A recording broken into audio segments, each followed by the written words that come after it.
Welcome back to another episode of the Off Market Operator Show. I am your host, Ruud-Johnson, and in today's show, you guys, I'm going through my story, A to Z. I don't think I've ever done this on this podcast. Without further ado, let's get right into it.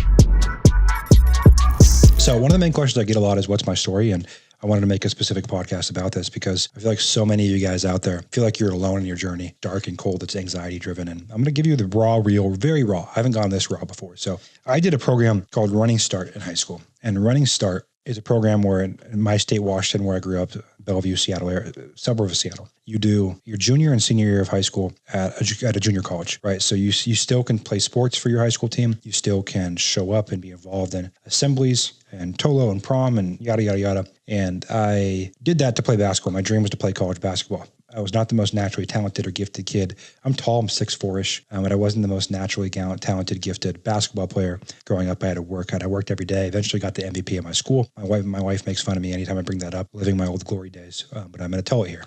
Maybe I am living my old glory days. And got an opportunity to walk on as a preferred walk-on as a school in LA. This was a Pacific University. So I went down there after high school. And that summer before I went down, I got my real estate license. As soon as you're 18, you can do that. So I got licensed. My mom's a broker. My great grandma was a broker. My brother's a broker. Grandma was a broker. So real estate brokers have been in my family forever.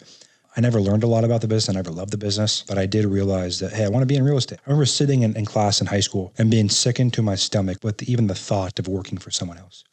And I'm one of those guys that I'd rather make 50 grand a year working for myself than 100 working for someone else. I just, the way I'm wired, I just can't, it doesn't click. It doesn't register in my brain to go work for someone else for whatever reason. And so I sucked as a real estate. I ended up dropping out of college and I ended up never actually playing at Azusa Pacific.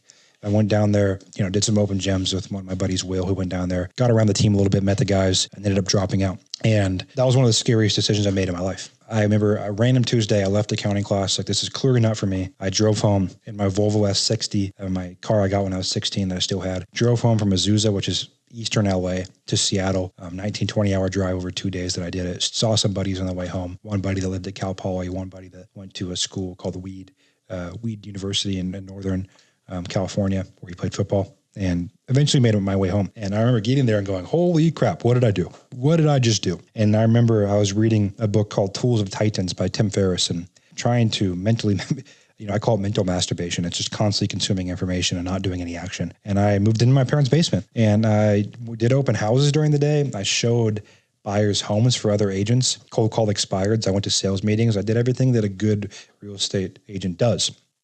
And couldn't figure it out. Could not figure it out. I moved my license from brokerage to brokerage because of course it was the brokerage's fault. It was never my fault. And eventually, finally, I hung my license at a broker called Caliber Real Estate. And Caliber Real Estate was, at the time, they were doing auction deals.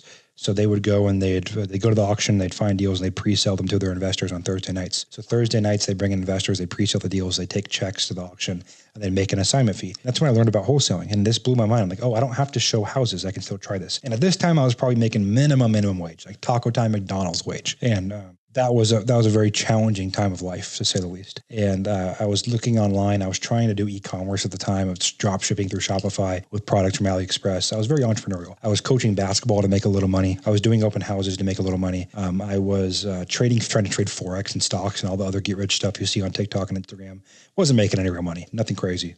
Was hanging out with a lot of the buddies that didn't go to college. A lot of those buddies were not doing anything, right? And I was trying to figure it out. Finally, at Caliber, I learned about that game. And then shortly after that, I was sitting at Applebee's with a buddy of mine, Paul Wells, who's my first business partner, a great guy. And he was a running back at University of Washington, a Division I school. And he had some injuries, meniscus, other things, and had decided he was ready to walk away as well. And so he walked away and we started calling my parents' basement every day. And I got to commend him on this too. I mean, leaving a football team to cold call for wholesale deals. Pretty scary thing, but we saw guys on Instagram crushing it. And we thought to ourselves, man, if they're doing it, we can also figure it out. And we cold called for about 4 months. We drove properties. We door knocked. I have all these photos on my phone of us door knocking. I was sitting in my parents' attic. If you follow me on Instagram, I've posted a few of them. It's pretty brutal. Looking back on those days, right? And I really hope I look back on myself now when I'm 30, 32, 35, and looking at myself in the same, like, man, you're young. Like, you don't know anything yet. Looking back, I was so young, so naive, didn't know anything, but I just showed up, right?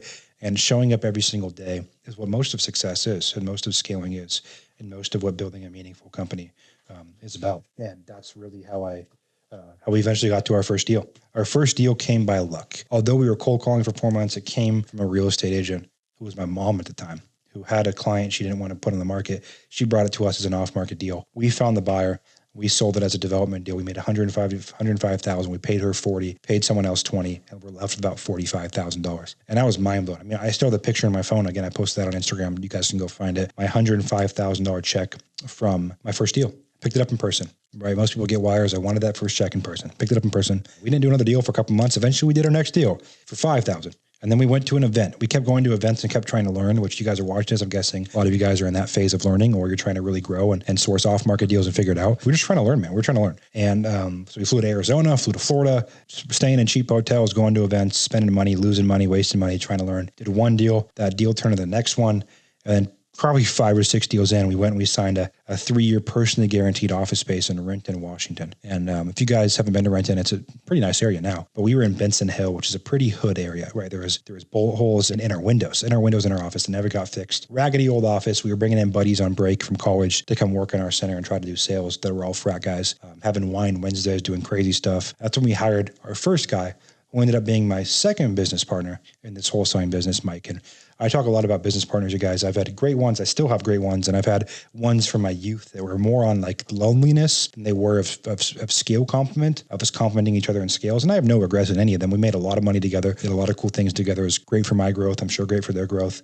No real super ugly separations, right? Everything was pretty amicable. My partners and I never stole from each other, but both those partnerships eventually ended. But that second partner, we closed out that office together. We were virtual for a year or two during COVID, got to a couple $1 million a year in revenue, growing our team pretty consistently, doing really cool things, making good money. Yeah, we kept getting stuck at the hiring and delegation phase, or we kept getting stuck not being able to hire sales guys. We kept getting stuck on that for a couple of years, 2019, 2020, 2021, until we really cracked it and really started doing big numbers. And I started my other companies like my call center and other things that I do now. But that was kind of my quick summary of my origin, my story to how I'm getting here now. So if you're in that phase of it's dark, it's lonely, it's cold, keep showing up.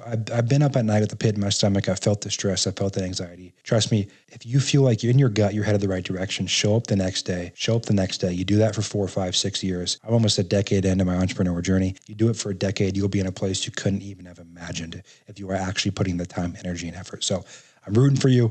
And again, you are only one deal away. Well, thanks for sticking around, guys. I've never really shared my story in a super raw, authentic, valuable, vulnerable way like that. I hope you guys got value from this. And, as always, I don't do paid promotion for this podcast. So everything comes from what you guys tell me you want to see, telling your friends and family. So it means the world. Leave us a like, a comment, review, and share with your friends. Until next time, you're only one deal away.